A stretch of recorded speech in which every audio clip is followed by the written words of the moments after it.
E estamos de volta a mais um Café com Política, que é um palco de diálogo e de conversas com candidatos à Câmara dos Deputados, ao Senado Federal e também à Câmara Legislativa do Distrito Federal.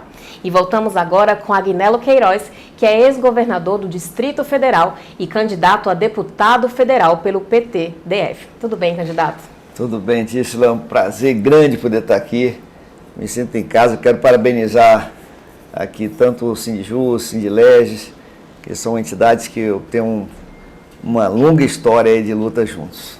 É um prazer recebê-lo aqui, é um prazer também dispor do seu tempo para vir aqui conversar com a gente, conversar com os servidores públicos que nos assistem e estão ansiosos por conhecer suas propostas. A honra é minha, porque sempre o serviço público, como eu sou servidor público, e o serviço público sempre, no meu entendimento, é a defesa da sociedade, ter acesso a serviço público digno e de qualidade. E não é possível você ter serviço público digno e de qualidade sem servidores públicos trabalhando com plano de carreira, bem remunerados, bem treinados.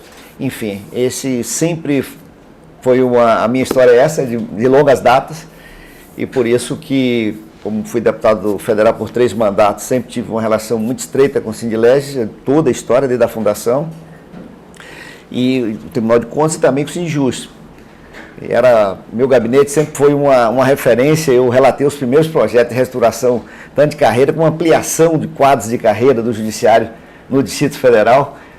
Tive a honra de fazer isso em vários mandatos durante o período que eu estive no Congresso Nacional, na Câmara dos Deputados, precisamente. Por isso que eu reitero a iniciativa, porque eu acho que essa é uma questão central, sobretudo nesse momento que estamos vivendo de ataque aos serviços públicos, aos servidores, a desvalorização, a precarização do trabalho, e consequentemente se ataca também o serviço público para que também tenha um rebaixamento da sua prestação de serviço à sociedade. Então, por isso a minha alegria de poder estar aqui e agradecer o convite, quando fui convidado, prontamente, porque realmente eu tenho digamos assim, uma relação muito longa, e seria natural que o meu mandato sirva e continuará servindo a essas áreas do serviço público.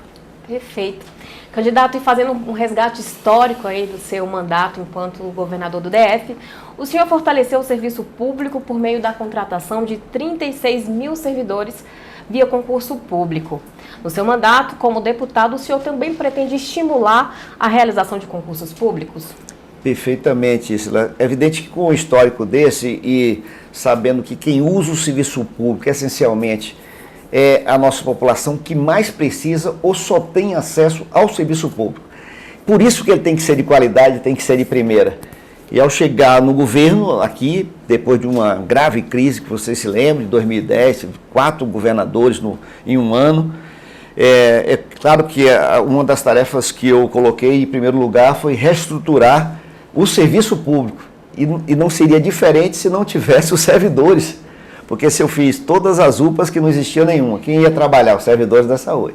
Todas as creches que não existia nenhuma, fiz 57 creches de tempo integral, etc.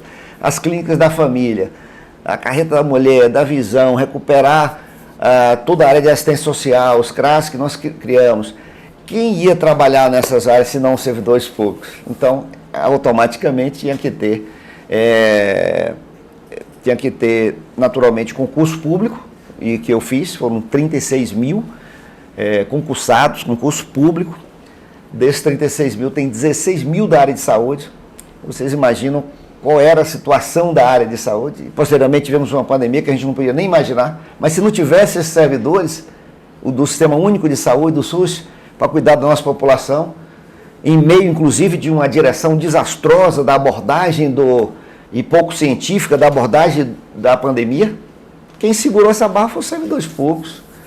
Enfim, então, e mesmo se você pegar na educação, que teria um papel importante no enfrentamento da pandemia, educação, e foi zero, contrário, né? Esses trabalhadores da educação trabalharam, foram verdadeiros heróis, usaram seu telefone, fizeram aulas online, tentando segurar a assistência educacional no período da pandemia, que precisava continuar. Se não fosse esses servidores, quem faria isso? Então, a vida mostrou a importância e até muitos setores, inclusive da grande imprensa, e a principal da grande imprensa, que sempre criticou o serviço público de saúde, teve que dar o braço a torcer que sem esse segmento nós estaríamos liquidados.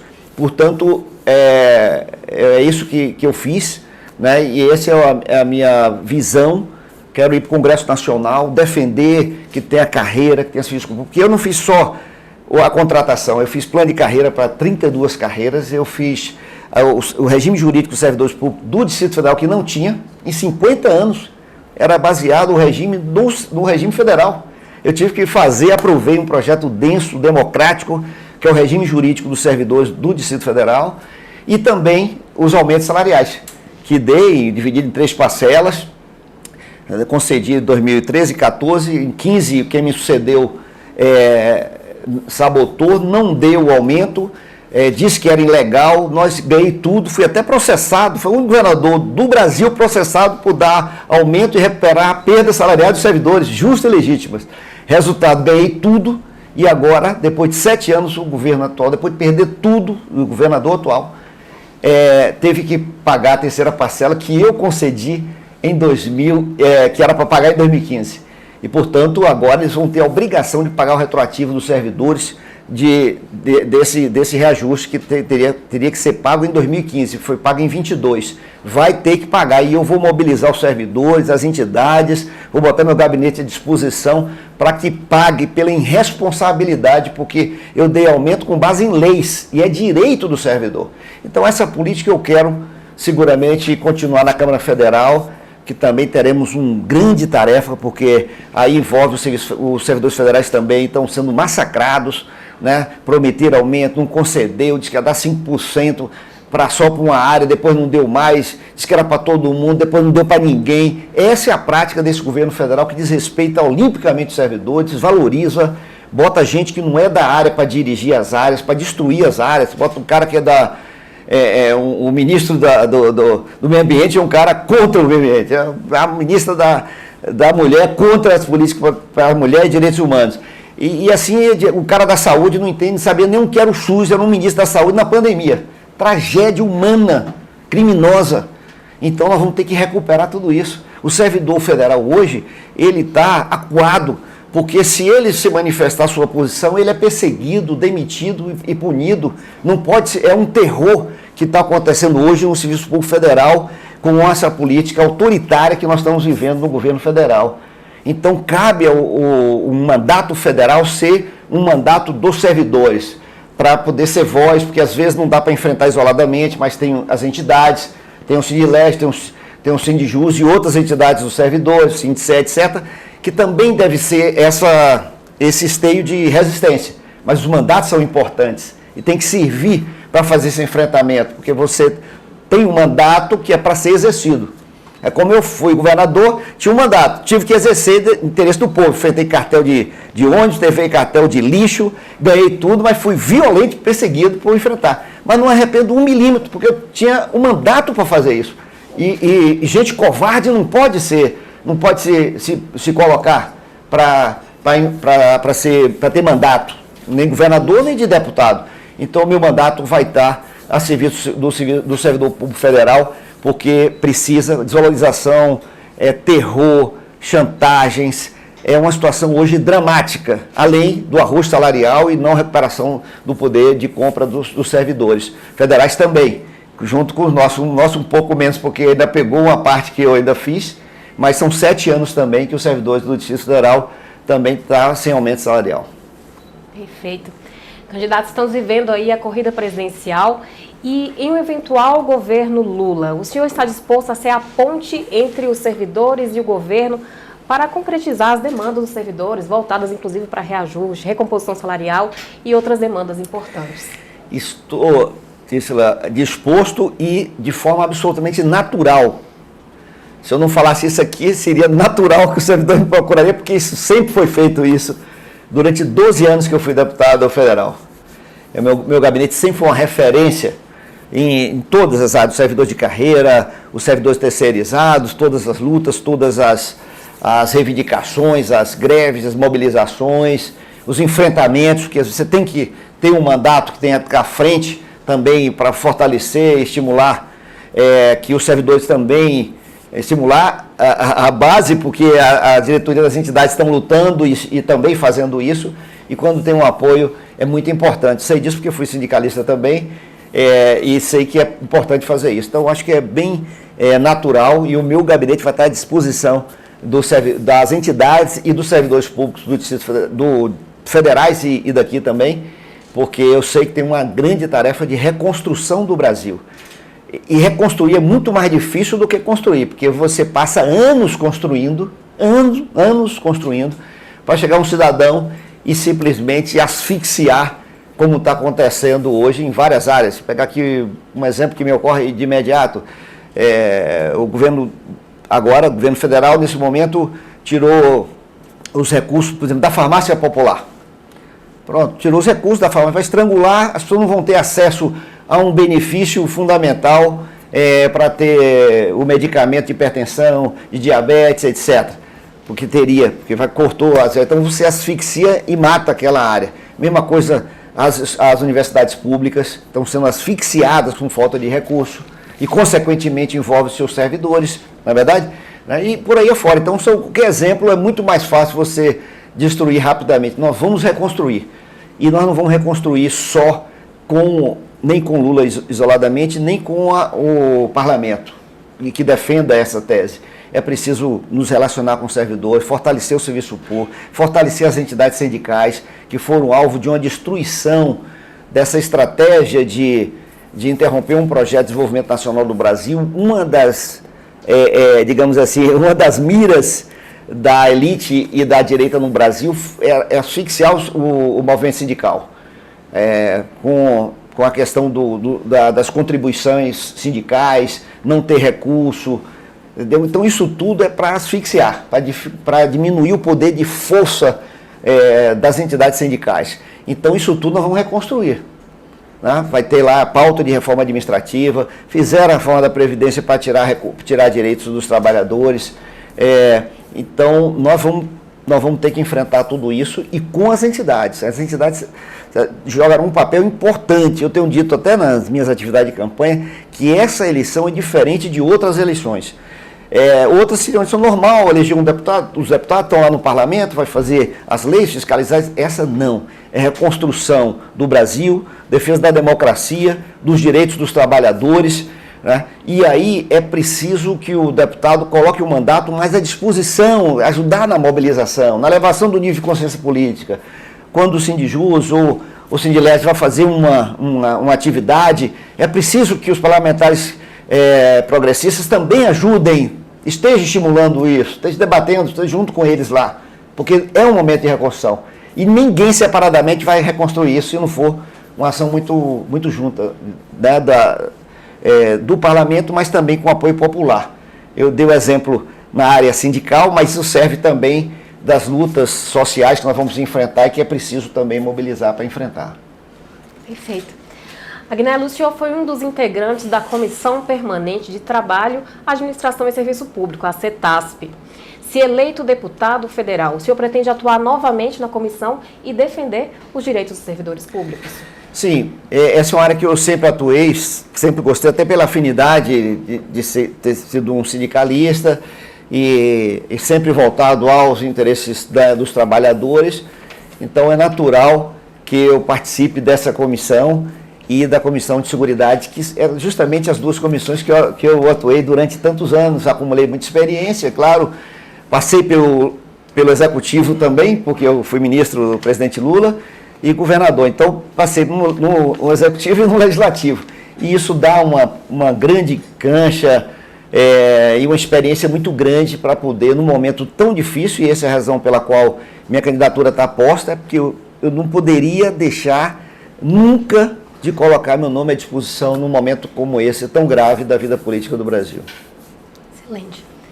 Candidato, como a sua experiência como governador poderá contribuir para o seu novo mandato como deputado federal? Inclusive, essa experiência te trouxe um novo olhar para as demandas da sociedade? Sim, Tícila, necessariamente, né? Porque no executivo, digamos assim, fazer um projeto, você tem uma ideia, faz um projeto, esse projeto é examinado, analisado, e até você executar. Seja um projeto social, no caso, um projeto de obras, etc., ainda passa por um bocado de coisa, né? Projeto básico, executivo, passa por tribunal, passa por licença, passa por tribunal. Para poder botar o primeiro tijolo é uma dificuldade gigante, né? E também, o que a gente percebe central é que há certas amarras para não executar, para que o executivo não faça, sobretudo se for o interesse público da maioria do nosso povo. E então isso dá uma experiência fantástica, e no Congresso nós temos que rever muitas coisas para que a nossa população seja atendida na ponta. Vou dar um exemplo simples. Tinha aqui uma fila quando eu assumi, uma crise na saúde brutal, fiz um mutirão de cirurgia. Mutirão de cirurgia operando à noite e no fim de semana, com toda a crise recuperando, botando servidores, fazendo material, etc., mas a população não poderia ficar desassistida. Então fiz, operando à noite, sem construir uma sala cirúrgica, sem contratar ninguém. Eu ia, porque eu sou cirurgião, eu ia à noite operar. Vocês não sabem porque isso nunca foi anunciado, não foi para fazer firula, eu ia porque queria conversar com um profissional, e eu operei em todos os hospitais da rede, com as equipes de lá, e nós operamos 4.000 pessoas. E a gente pagava uma hora extra, com base numa tabela MB, com uma tabela mais atrativa. Simplesmente o Ministério Público entrou e impediu, interrompeu. E essas pessoas, dos 15.000 que tinham que fazer, foi interrompido. Você vê, é uma ação de uma instituição que teoricamente devia defender a lei e processar o governo que deixou as pessoas na fila esse tempo inteiro. Ele vai para cima de quem quer fazer e realizar. Quem quer fazer e realizar. Fiz o Hospital da Criança, fui processado. Você imagina, ganhei agora, com 7 anos, só agora ganhei o melhor hospital do Brasil, disparadamente, de atendimento pediátrico do nosso país. Mas fui processado por isso. Então, tem muita coisa que nós temos que enfrentar para dar condições. Se uma instituição dessa pode fazer uma ação dessa, ela tem que responder por essas ações.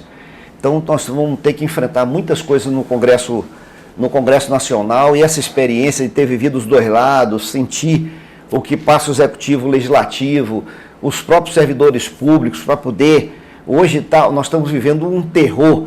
Nenhum servidor quer ser ordenador de despesa, porque se ele faz tudo correto, ele é processado e passa tantos anos para poder ter o seu nome limpo, ou num caminho como esse, às vezes com julgamentos injustos, etc., e você como é que diz assim, você vai manchar uma carreira brilhante de um servidor que foi escolhido porque se destacou, porque é competente, por isso estava ocupando aquela posição, e na verdade ninguém pode mais fazer nada. Então isso está errado, isso, está errado absolutamente uma situação dessa.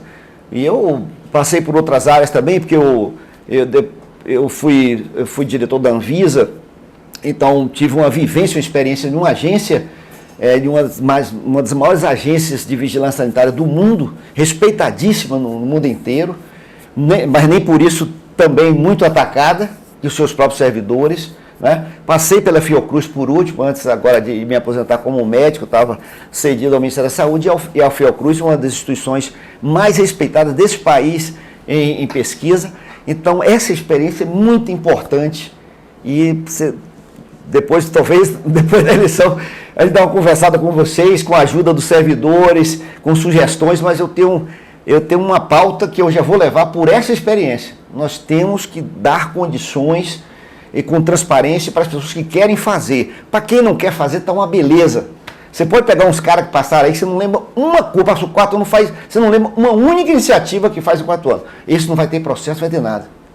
Mas o povo ficou desassistido, porque simplesmente tinha um programa de prevenção aqui do câncer de mama e colo de útero, que é a carreta da mulher, que eu levava as carretas em toda essa periferia toda aí, simplesmente acabou, e depois isso mesmo não vai ter problema nenhum. Eu fiz 50 leitos de UTI para acabar o terror no hospital de base, na parte de emergência, porque tinha gente entubado, junto com outras pessoas menos graves, do lado. Parecia um campo de concentração. Peguei um andar, fiz 50 leitos de UTI, nunca teve um aumento desse, 50 leitos de UTI. O meu diretor e o secretário de saúde foram processados porque fez os leitos de UTI. O cara que me sucedeu acabou, chegou, fechou os 50 leitos, não vai ser processado. E as pessoas, a população não tem nem acesso a essa informação e muito menos ninguém responde por isso. Então tem uma coisa errada. Eu estou disposto, eu vou botar meu mandato, eu sei que o servidor de carreira, quem mais conhece o serviço público, quem mais vive, quem é mais experiente, que dedicou sua vida ao serviço público, eu vou botar esse mandato para enfrentar essas coisas. Porque eu vou enfrentar isso. Só quem passa na pele pode enfrentar isso. Porque quem não passa, na hora que você fizer uma proposta dessa, que um grande órgão de imprensa desse quer dizer que isso é antidemocrático e não sei o que e tal, aí recua logo para compor. Mas quem passa na pele, o que passa, muitos servidores públicos nesse país, de vários lugares, e que estão passando, pode enfrentar essas questões. E meu mandato vai ser para enfrentar, para a gente ter um serviço público de qualidade, transparente, de carreira, né, que tenha autonomia para o exercício da sua atividade, né, que não pode ser caçado como está sendo nesse último período agora. Então esse mandato vai estar à disposição dos servidores públicos. Eu tenho certeza que essa experiência no Executivo é fundamental para compreender essa realidade. Perfeito. Eu acho que é isso que os servidores esperam, né? E a sociedade espera também. É um diálogo, é a abertura do gabinete para conhecer, para conversar e para dialogar. Para finalizar, candidato, quais outros projetos que o senhor pretende implementar enquanto deputado federal em prol da sociedade e, por consequência, em prol dos servidores públicos? Uma questão central é essa questão da democracia. Então, nós estamos vendo um período absolutamente excepcional. Eu tenho muita confiança no povo brasileiro que nós vamos superar isso, nós vamos eleger Lula presidente. O Lula tem uma grande tarefa de reconstrução do Brasil e começa pela reconstrução da democracia, participação popular, os conselhos, a participação dos servidores nas diversas instâncias. Eu não tenho dúvida disso. Outra questão muito importante é o enfrentamento da pobreza. Nos governos anteriores, nós incorporamos 40 milhões de brasileiros na classe média que viviam abaixo da linha da pobreza. Nós temos que enfrentar isso, nós não podemos admitir. O Brasil voltou para o mapa da fome. E essa questão central é a vida, é a dignidade dos nossos irmãos brasileiros. Tem 33 milhões de pessoas passando fome. Então nós temos que enfrentar isso, botar no orçamento a população mais pobre, porque tem 33 passando fome e 100 milhões que não sabe se vai comer no outro dia de insegurança alimentar. Então essa é uma grande tarefa que nós vamos enfrentar no Congresso Nacional. E algumas políticas públicas que foram interrompidas, que eu fiz aqui, eu quero, no Congresso Nacional, eu quero retomar, tanto ajudando a botar no orçamento, como defendendo essas políticas públicas. Tem uma que é uma obsessão para mim, que é a questão das creches.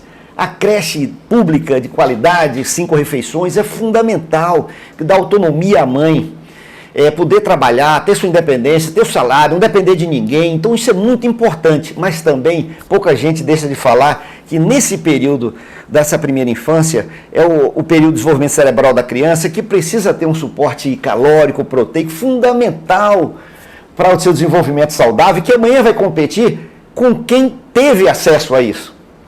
E isso começa a grande injustiça no Brasil, porque amanhã o filho da nossa população mais pobre, que não teve acesso, vai poder competir em condições de desigualdade. Então, a creche, essa cidade aqui não tinha creche pública nenhuma, eu fiz 57 creches públicas, 5 refeições, de alta qualidade, berçário, desde 6 meses, enfim. Então, eu quero voltar isso com força. Outra questão fundamental é a política habitacional. Aqui eu entreguei 25 mil unidades habitacionais aqui, e colocando inclusive uma faixa, né, de 30% para a população da faixa 1, de baixa renda. Hoje essas pessoas que receberam os seus apartamentos dignos, com infraestrutura, todas as condições, seja no Riacho Fundo, seja no Paranoá Parque, eles pagam hoje R$ 58,00 de prestação, hoje, no seu apartamento, vivendo com dignidade com sua família. Então isso tem que retomar com força, porque a creche, a habitação, é um direito fundamental de morar com dignidade. Um país com essa extensão territorial que tem o Brasil, nós temos que ter direito de morar, o nosso povo. E eu provei isso aqui que era possível fazer. Eu entreguei 25 mil unidades em 4 anos e deixei 75 mil contratados. Então, quero dizer que eu quero no Congresso retomar com força essa política, inclusive, que além de ser justa, é essencial para a pessoa humana, não vê em condições tão precárias, também aquece muito a economia, porque quando você faz um programa desse de habitação, você gera emprego para a construção civil, você vende material da construção civil, gira uma economia fantástica. No fator que no meu período aqui, como governador, tive o menor desemprego da série histórica. Desde quando o médio desemprego foi no meu governo. E foi a menor desigualdade que teve, foi no meu governo, porque eu investia muito no programa de combate à pobreza, tem uma pobreza, a gente investia muito na população que mais precisava, seja com creche, seja com um programa de alfabetização que eu fiz de erradicar o analfabetismo, e erradicamos. Aqui, a única cidade brasileira que tem o título de território livre do analfabetismo é Brasília. Por conta disso, foi durante o meu governo, e com isso a gente conseguia diminuir essa desigualdade, e a gente deixou de ser a cidade mais desigual do Brasil nesse período, que para nós é um orgulho, porque sempre foi a cidade mais desigual, já voltou a ser, mas sempre foi a cidade mais desigual. E a política de combate à pobreza e à pobreza, a gente fez em parceria com o governo federal, com grande êxito, de erradicação da pobreza e da extrema pobreza. Fizemos também tempo integral, mostrando que é possível fazer o tempo integral. Então, essas políticas públicas prioritárias, poderia falar um bocado de coisa a mais, mas essas prioritárias, que é a vida das pessoas, da educação, da nossa população que mais precisa, do desenvolvimento humano, isso nós não podemos abrir mão. Imagine a situação de um CRAS aqui no Distrito Federal, a população fazer fila à noite, passar uma humilhação, um frio danado, para chegar e distribuir meia dúzia de fichas e deixar essas pessoas na fila, até o ponto de uma pessoa morrer numa fila, buscando o seu direito, uma assistência no momento de crise. Isso é barbaridade, isso é barbárie, isso é insensibilidade. Nós temos que nos indignar com isso. Não podemos concordar com isso. E o governo que tem essa prática. Não podemos fazer um negócio desse. Então, nós queremos no Congresso, essas são as prioridades que vão ajudar o presidente Lula a reconstruir o Brasil. Excelente, candidato. Agora o espaço é aberto para o senhor conversar com os servidores e também convidar os servidores a votar, irem às urnas, citar o seu número e também suas redes sociais. Tícila, eu agradeço demais essa oportunidade. Quero, de fato, me sinto em casa aqui em tratar desses assuntos do serviço público e, em particular, dos servidores públicos. Dizer que não se abatam por nada, né? Não diminua de forma nenhuma a sua vontade, sua garra, sua opção que fez de servir ao público, que essa é a função essencial do servidor público. É uma opção que nós estamos fazendo, podíamos ter outras opções. São pessoas muito preparadas, são pessoas que passam em concursos difíceis, que podiam fazer qualquer outra atividade econômica. Faz uma opção dessa. E você não pode ficar nem acuado, nem abatido, porque momentaneamente você tem um governo que é contra o serviço público e odeia o serviço público e, consequentemente, os servidores. Porque se é um governo que não quer pessoas capazes, que não quer pessoas altamente qualificadas, que tem medo da sombra de ter gente com essa qualidade, é evidente que vai ter medo dos servidores públicos. E esses são os servidores que têm um papel importante numa sociedade tão desigual como o Brasil, e nós precisamos do servidor público para atender o nosso povo. Não tem governo que faça isso sem esses agentes do serviço público, que é o servidor público. Ou então vamos fazer precariamente, ou então vamos fazer como nós estamos fazendo aqui no Brasil agora, pegar um hospital, entregar para uma entidade não governamental e achar que isso vai substituir o servidor público. E nós estamos vendo a tragédia que é. Não tem capacidade, você vai numa UPA, ninguém é atendido. Eles mandam a urgência para o centro de saúde que está lá o servidor e vai atender, atendendo às obrigações normais de assistência preventiva e está atendendo a urgência. Se você for hoje, não sai isso em lugar nenhum, não vai sair aqui em televisão nenhuma, mas essa é a realidade. Então, quero mobilizar os servidores, quero lutar com eles, botar esse mandato à disposição dos servidores públicos, vou receber muita informação, muita qualidade, muitos projetos, muitas sugestões, porque são preparados, são capazes, eu sei, já convivi muitos anos com os servidores públicos, e por isso eu quero mobilizar, que vamos participar disso. É impossível pensar que um servidor público possa votar em um presidente que é contra o serviço público, né? Isso é só ver a situação da nossa cidade, do desemprego brutal, da fome, da miséria, das crianças numa situação dessa. E isso é fruto da política, dessa opção. Não é porque caiu do céu, é da política. E E é evidente que quem tem uma visão como essa, que é anti-ciência, né, que é anti-conhecimento e tal, é anti-servidor público. Então, eu quero conclamar os servidores que participem, né, que interfiram no curso desse momento cívico. E essa eleição não é uma eleição comum, é uma eleição que vai mudar o Brasil pelas próximas décadas, então a sua presença e sua ação é muito importante nesse sentido. E quero, obviamente, pedir também esse apoio, como candidato a deputado federal, pedir o apoio para o deputado federal. Meu nome é 1310 e eu tenho certeza que eu posso ajudar muito o nosso país e o serviço público e o servidor público sendo parceiros das nossas entidades, né, porque é absolutamente natural de quem sempre atuou dessa maneira. Durante o meu mandato foi um exemplo disso, de respeito ao servidor, às entidades, a discutir as questões, as necessidades, apresentar soluções as mais variadas. E uma política geral, não era para atender um setor, um outro, ou privilegiar, era uma política geral, uma política de Estado, de tratar os servidores públicos como uma peça fundamental na entrega do serviço na ponta para a nossa população. Por isso que quero agradecer o convite e participar desse programa tão importante, elogiar, porque eu acho que temos que fazer muito isso mesmo, e botar à disposição de vocês, porque nós vamos lutar juntos também no Congresso Nacional, com fé em Deus. Obrigado. Candidato, a gente te agradece o seu tempo, a sua disponibilidade de vir conversar com a gente, expor suas propostas, conhecer as propostas dos servidores públicos, e ficamos por aqui. Obrigado, Cícero. Entrevistamos hoje o ex-governador do Distrito Federal e candidato a deputado federal, Agnello Queiroz. Ficamos por aqui e até a próxima. Tchau, tchau.